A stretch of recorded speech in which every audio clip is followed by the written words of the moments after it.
A lot's happened since the last time I told the games industry to stop trying to kill itself, but oh man, they just can't help themselves. Oh look, he's flying!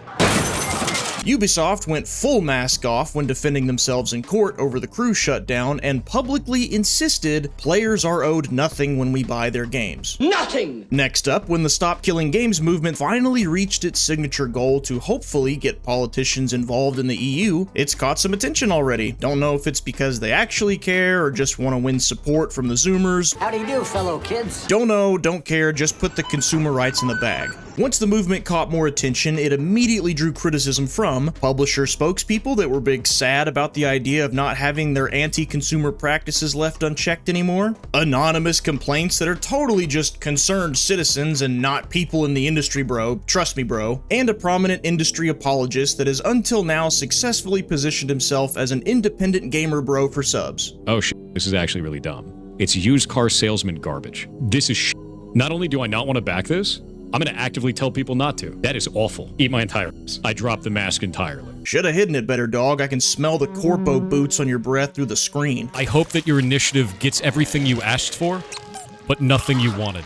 You are without doubt the worst pirate I've ever heard of. Won't someone think about what the poor billion-dollar companies want? Finally and hilariously, Ubisoft, again, has with a straight face made the case that microtransactions in single-player games are good actually, because plenty of people have more fun by paying to skip their games than by playing their games. Brother, if a movie theater let people pay extra to skip to the end credits and people actually did it, that's not something to brag about. Your movie sucks. I've seen a couple this summer I might have done that too. So how are all these things related? Well, they show us just how warped reality can be for some of the people embedded in the industry, just how far out of touch they are from the players that pay their bills. Is it stupidity? Greed? Both? Probably both. This mentality from them's not new, but I'm making this video because recently, and increasingly, there's been a change in the wind. Not only are more players finally seeing through the exploitations presented to us as necessity, clown, we're also seeing massive shifts happening in the industry itself. Shifts that are finally putting those that give the least but expect the most in their place once and for all. Gaming as we know it is dying, and I for one could not be happier about it. Let's get into it. But first with some other good news, and that is MobaPad offering every one of us a discount code for their new Huban 2 mechanical controller as part of their sponsorship for this video. Right on time too, my wife bricked my favorite controller by spilling water on it. I've been using this Huban 2 they sent me for the last couple weeks, both in my Resident Evil streams and on my own time, and I've gotta say, the click feedback from presses feels great. It helps a ton, especially with PvP or the more sweaty games. There's two trigger settings on it, one for full press and one to just click them, so you can switch back and forth for whatever the situation demands. The D-pad is interchangeable between cross and circle. You can go wireless or wired. It's compatible with the Switch, Windows, Steam, Android, and iOS. Their Amazon page hilariously says Genshin Impact supported specifically, so never fear, you Genshin Impact players in my audience, you. And as of mid-July, you can use it to wake up the Switch too. Look, I'm a simple guy, I'm not a tech channel, so while here's what their site says about their capacitive joystick technology being more advanced than Hall Effect or TMR joysticks, offering superior precision and durability, monkey-brained Kingerd can tell you, just from using it, I noticed the precision immediately when hitting in the show. God knows I need all the help there I can get. So first go see what the internet has to say about the Huban 2 controller, maybe even check out what some more tech-savvy people have to say about it. If you like what you see, go to the link in the description, put in the discount code TheKingerd for $8 off. The channel won't be making anything from that if you do, but you'll be getting a deal on a pretty sweet controller that I myself will be using for as long as I have it. So thanks again MobaPad for sponsoring the video. So, back to it. Let's start with what I mean by gaming is dying, and why it is great news. It's not the number of players or the number of new games that's dying, those numbers only seem to grow year over year. What's dying is the business model of wealthy companies giving us less product innovation, demanding higher and higher cost, and us players just having to take it like good little consumers if we want to keep playing video games. Yummy, yummy, yummy. Let me show you two very different quotes. To the left, we have Randy Pitchford, the CEO of Gearbox, responding to a Twitter user that was concerned about Borderlands 4's potential $80 price tag. He says, quote, "If you're a real fan, you'll find a way to make it happen. My local game store had Starflight for Sega Genesis for $80 in 1991, and I found a way to make it happen." You're broke! You're fucking 4. To your right, we have Matthew Handrahan, Kepler Interactive Portfolio Director, responding to the initial concerns that Clair Obscur Expedition 33 would be too short of a game since it was only priced at $50. He says, quote, "I think as that AAA price goes up, I think it creates more of an opportunity to be launching games, more sensibly scoped games, and pricing them at that $40 to $50 range. And I don't think anyone that played Expedition 33 would think that they didn't get their money's worth out of that." So Randy's quote, from a career AAA exec who's surprisingly still employed considering how long he's openly been a scumbag, tells us players need to prove that they deserve his product, while Matthew's quote, from an indie game studio that most of the general public had never heard of until a few months ago, tells us that they will prove that their product deserves the players. See the difference? What, are we shocked that the defender of aliens, colonial marines, and the Borderlands movie is tone deaf? The differences, in my opinion, were trivial or minor. Go be a weatherman, Randy. You can be wrong there all you want and still have a job. Now, Borderlands 4 has since been announced at a lesser price point, but that's not actually the point here. It's that the jig is up. There's a spotlight shining on the gaming industry's biggest sin: taking us and our money for granted. And I promise I won't lose a wink of sleep when I see fresh talent breaking in to disrupt this industry of expensive complacency. At Summer Games Fest this year, you could feel the increased focus on projects from lesser-known studios. And it wasn't a bunch of, "Oh, look at that little game, good for them." No, plenty I was like, "Wow, look at that. I'll keep my eye on that." Hopefully it's not a day before scam with how long they've been crowdfunding. Here's a look at the top 10 selling new games on Steam. Repo, a groundbreaking indie game crafted by a passionate team of just 10 people. Schedule 1 from TVGS, a solo developer in Australia. Clair Obscur from Sandfall, earning the highest user Metacritic score ever recorded for a game. It's inspiring that these indie creations stand side by side with heavyweights like Monster Hunter Wilds and the Oblivion remake. Plenty of larger IPs still got the spotlight, sure, like James Bond or Resident Evil, my beloved, please don't suck. But the emphasis on the little guys was clear as day. Were the big guys saving their showcases for other shows? Is this just Jeff advertising time slots to other small studios to entice them to buy a slot from him? Both, I think, but there's also something deeper happening to the industry. Something called consequences.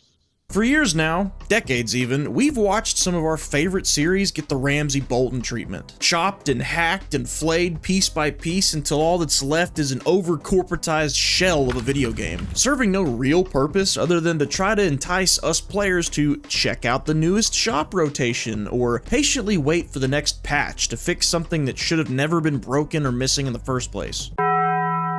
And to top it all off, we are now being told by some of the wealthiest companies in the world that despite the feeling of less originality and less content per big budget game, we're still not paying them enough, apparently. Welcome to PlayStation. If you want us to make new games, you have to support our remasters and buy the same game 6 times so that we can afford the very necessary development costs of making sure that every nose hair is detailed, even though no one but the photo mode bros will ever actually see it. Hello, my name is Peach Fuzz. Games cost so much support, remasters. Welcome to Nintendo. We're tearing the band-aid off and upping the price of our games to $80 for both digital and physical. And by physical, we mean a glorified gift card that's gonna make you download the game digitally anyway. You think you're gonna play the demo for free on that $450 console you just bought?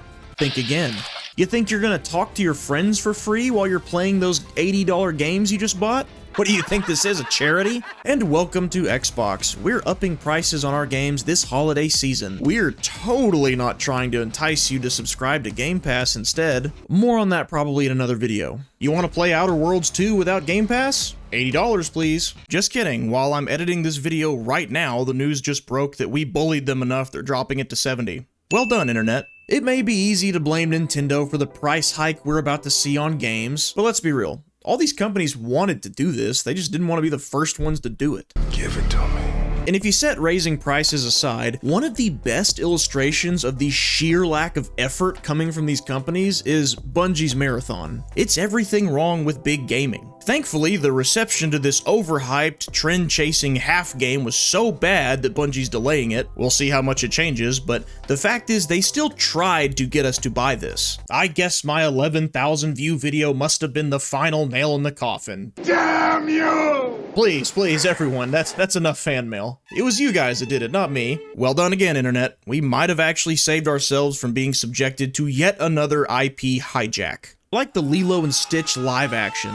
Anyway, the point is, there's a reason that groups like the FTC crack down so hard on monopolies. Yes, monopolies usually refer to one company. I'm kind of lumping them all into this big monopolist blob because what have these companies done? There's some exceptions, of course, but so many big players in gaming have sat in this anti-consumer echo chamber together, taking notes from each other on how best to exploit the player rather than compete with each other for who can better serve the player. I'm not anti-AAA by default, they're not the only ones guilty of this, but I'm anti-games that are greedy, lazy, or broken the second a studio or publisher thinks they can get away with selling a game that's greedy, lazy, or broken. That changes now, because finally, a lot of these companies are experiencing something that they have needed to experience for a long time. Failure. Not just controversy when people are upset with them, actual, measurable failure. We've seen games fail because they weren't ready at launch. We've seen games fail because they crammed live service where it didn't belong. We've seen games fail because despite their promises to revive a stagnant genre and their sponsor campaigns getting YouTubers to hype them up as the next big thing, they ended up being more of the same, losing players and having to go back to beta. We've seen games fail because they brought nothing unique to the table, no reason to have been made except to capitalize on what they thought was popular at the time. And now with so many new games coming out, we saw over 18,000 hit Steam just last year. People don't have to put up with it anymore, we could just play something else. It's not just a simple AAA versus indie, we're getting tons of new games from all across the budgetary spectrum. Games like Claire Obscure Expedition 33, Oblivion Remaster, Split Fiction, Helldivers 2, and Manor Lords are some of my recent personal hits, and I know many of you have loved games like Kingdom Come Deliverance 2, Hades 2, and many more. I've got a friend that unironically only buys the new Call of Duties and sports games. This is a child. Pathetic. Do you put ice cubes on your sandwiches too? Anywho, the days of assuming high quality from all the big players are long gone. So, I'm non-binary. Who the f starts a conversation like that? I just sat down. Aside from the GTA juggernaut, I guess, the days of publishers assuming success are long gone too. Now we have so many alternatives to choose from, it's more than most of us can even feasibly play. My favorite games of the past year, not one of them has cost me more than $50, some of them $40 or even $30, while Nintendo's out here telling us it's time to cough up $80 for the next Mario Kart. Please. Not every game's worth $70 or even $60. We know that, and indie games know that, but it looks like the rest of the industry is finally catching on. Yeah, just because GTA 6 might be the most expensive game ever seen doesn't mean every other game automatically earns the right to charge as much. They're welcome to try, then fail, then end up on some subscription service in a month or two, and then start bragging on Twitter about their player numbers instead of their sales numbers, as seems to be the meta these days. What's happening in gaming right now seems to be kind of parallel to what we saw happen with what was on TV, what was in the movie theater, and what you could get on DVD or VHS. I got a bird. His name is Ronnie. Well, tell Ronnie you got knocked the f*** out. Competition like Netflix and YouTube came onto the scene and tore a hole in the entertainment industry, giving people more things to watch for less cost than what they were used to. That's a big snake. Games that are lower in budget, price, or both are becoming more accessible to the average gamer and starting to pop up more frequently. Some of them you wouldn't even know they're from a smaller company if somebody didn't tell you. We don't know exactly how much a game like Expedition 33 cost to make. They won't share anything with us other than they estimate it cost less than a game like Mirror's Edge did, so probably in the low tens of millions, maybe 10 to 20. So while large companies are blowing hundreds of millions per project, then crying about not making enough money from them, smaller projects are proving what we have already known for years. The industry's bloated and has been bloated for a very long time. For every Expedition 33, there's a Concord.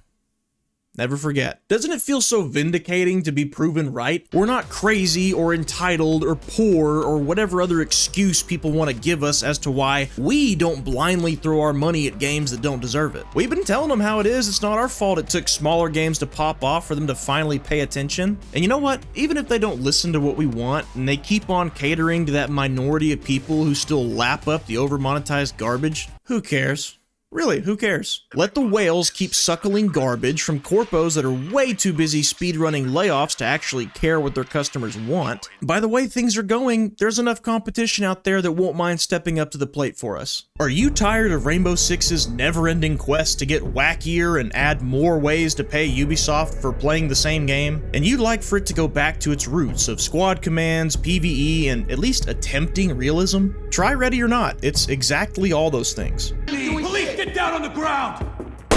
Are you disappointed by Starfield, the fetch quest loading screen simulator? Well, there's several space-based games set to drop this year, from co-op ship battles to exploration to fleet building. Stay away from Star Citizen though. Do you disagree with Square Enix when they say it's just not believable to mix turn-based combat and good visuals with the recent Final Fantasies? Even having a gun in a turn-based game wouldn't make sense. Well, try Clair Obscur Expedition 33. It makes no excuses, and hey, watch this.